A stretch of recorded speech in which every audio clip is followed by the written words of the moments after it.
seconds and counting.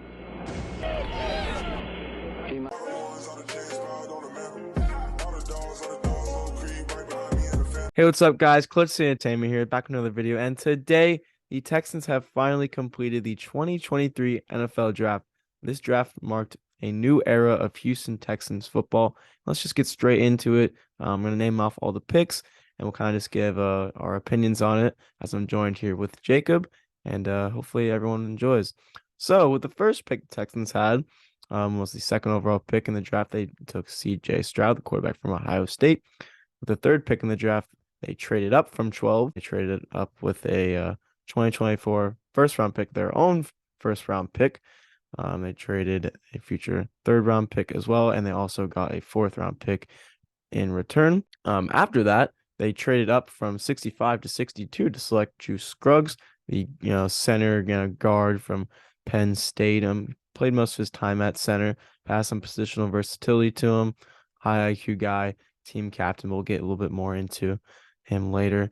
The Texans also traded up for Tank Dell with the 69th pick in the third round, the wide receiver from Houston. In the fourth round, at pick 109, the Texans selected DCU edge Dylan Horton. In the fifth round, pick 167, the Texans selected Henry To'oTo'o, the linebacker from Alabama. And at 201, they selected Jarrett Patterson, the center guard from Notre Dame.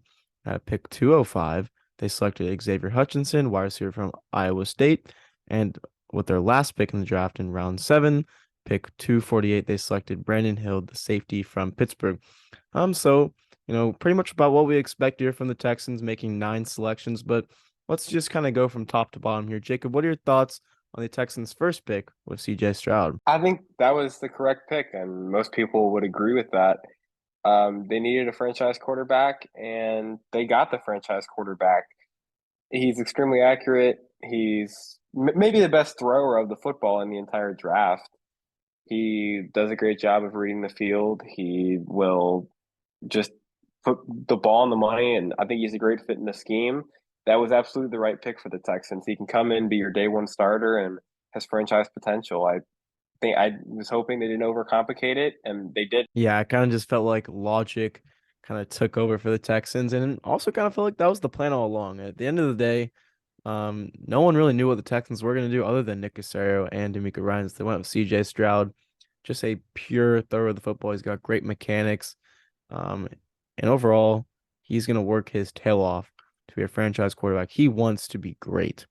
And like we said earlier, the Texans' next pick was a trade up for Will Anderson. Jacob, what do you think about Will Anderson, and was the trade worth it? Will Anderson to me is just, if you're excluding the off the field stuff, he's second best defensive player to me. But I think you have to factor in the off the field situation with Jalen Carter, and so he's the top defensive player for my board if you consider the off the field stuff.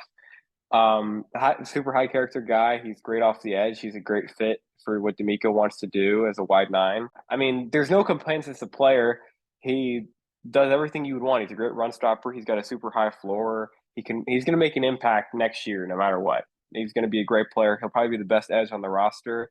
And I also think what people are not really factoring into this that I've been thinking about is I think this will massively help Bernard off the other side, who I think will be the other starting edge. This will massively help him because if Will Anderson draws some double teams, it just opens everything up for the rest of the defensive line. And with the trade up, they gave up a lot, and it is kind of risky, but they have enough picks to where I feel pretty comfortable with it if they do believe Will Anderson is going to be a game changer. Yeah, you kind of hit on the nail there. They have the assets to be able to move up. It was something they were pretty much always eventually going to do with all that Deshaun Watson trade assets, and they finally did it. They traded up for, in their mind, the best player in the draft in Will Anderson. He's going to be great. He's just such a well-rounded player, super hard worker, high character guy. And the next pick is kind of a similar guy character-wise in Juice Scruggs. He's center from Penn State. He's a team captain at Penn State, super high IQ guy. Personally, I think that he wasn't necessarily the guy that I would have taken, but I can see what the Texans saw in the Penn State center.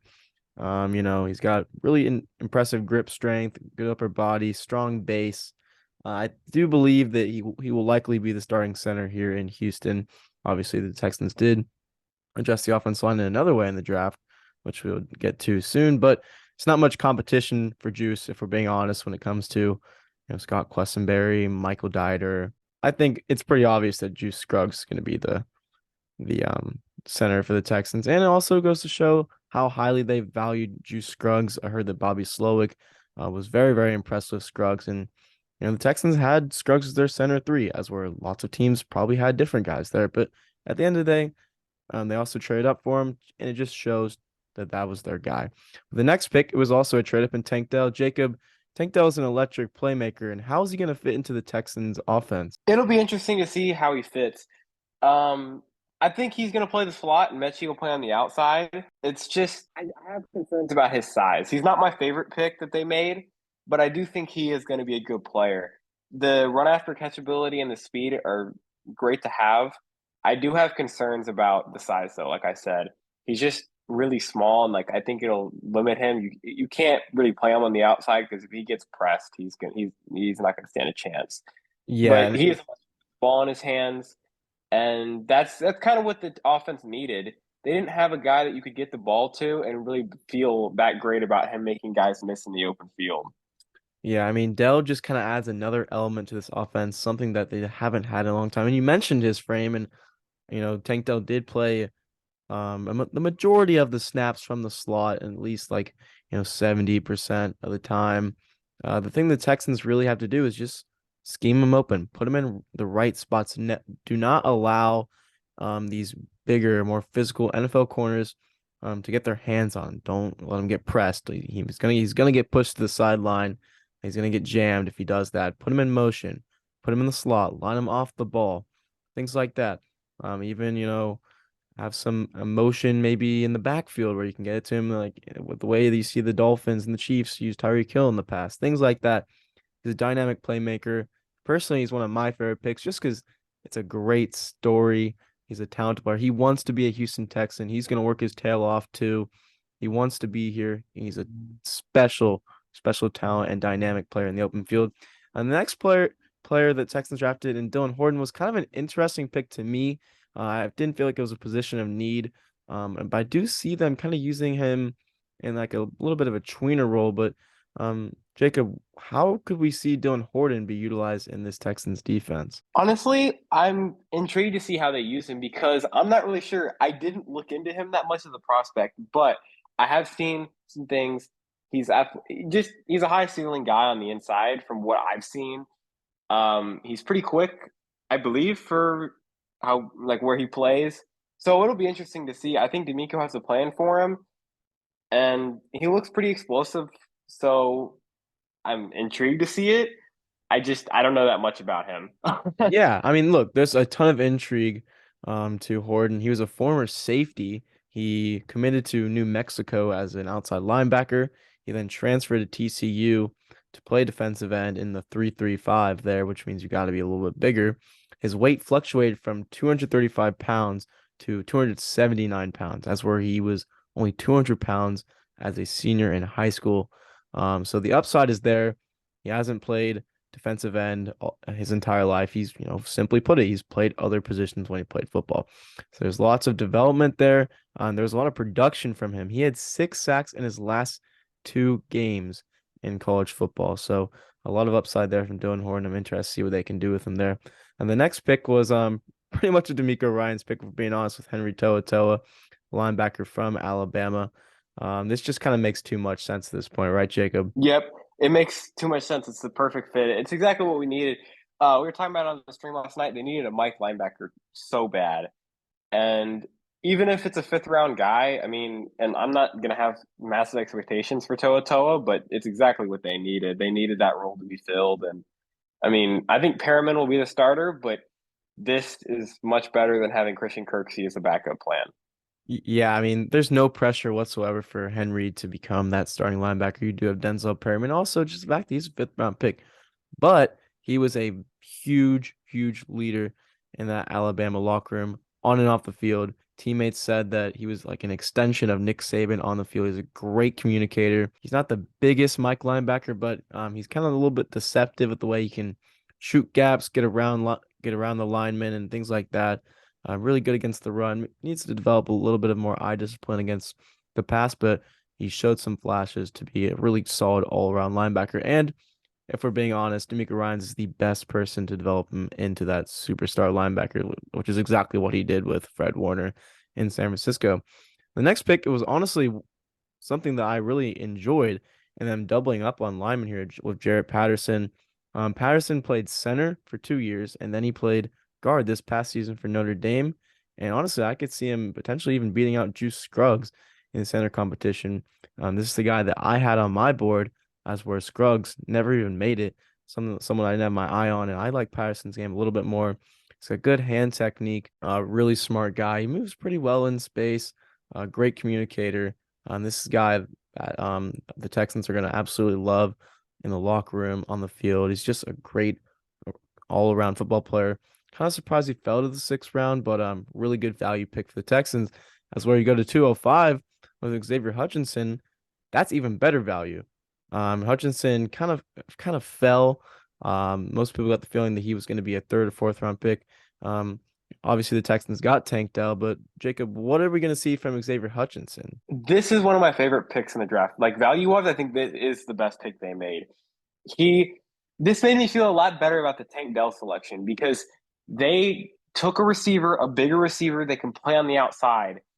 Even though he did play in the slot, he's a versatile receiver. There is no chance that I think Tank Dell can play on the outside. He has the potential to play on the outside. This makes me feel a lot better because I think he is a 3rd or 4th round guy, like value wise. And so it feels like you could have taken him at where you took Tank Dell, and I would have been fine with that. He's a bigger guy. He's not the fastest guy, he's a pretty good route runner. He has good hands from what I've seen. And I think it's a really good pick. And you needed another outside receiver because although Mechie probably can play on the outside, he's maybe not the best for that. I would, I'm absolutely thrilled with the Hutchinson selection. Yeah, I mean, I obviously, you don't necessarily expect that much from your 6th round picks, but like I said, this is a guy that fell. This is a guy that a lot of people thought were going to be a 3rd round pick. He can be the big slot. He can play on the outside. He's got phenomenal body control. He really does manipulate leverage well. He got targeted 160 times this past season. He was the guy at Iowa State. He's just a playmaker. He has the yard after catch ability. And if he can refine his tools a little bit more, we could see him, being played more over the likes of Nico Collins for all we know. This guy's got sky high potential. And then when you go into and look at the Texans' last pick of the draft, it was a little bit underwhelming. And Brandon Hill, the safety out of Pittsburgh, he does have a 8.55 raw athletic score. That's the only Texan draftee that had a raw athletic score above an an 8. He had the fastest 40 time out of any safety in the combine. So a little bit of upside there from Brandon Hill.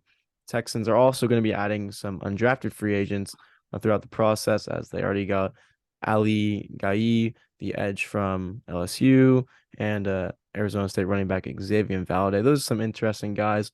Um, you know, Things like that happen. They're going to add as many people to the room as possible, 90 players. The Texans preach competition, and they're going to do just that with the undrafted free agents. But yeah, overall, this was just a phenomenal draft for the Houston Texans, and I can tell you right now that things are changing and getting to be really, really good. And Houston, the future is bright. That's going to be it for today's video. Thank you guys so much for tuning in. Leave your comments down below on how you think the Texans draft class is, and we'll see you all next time. Peace.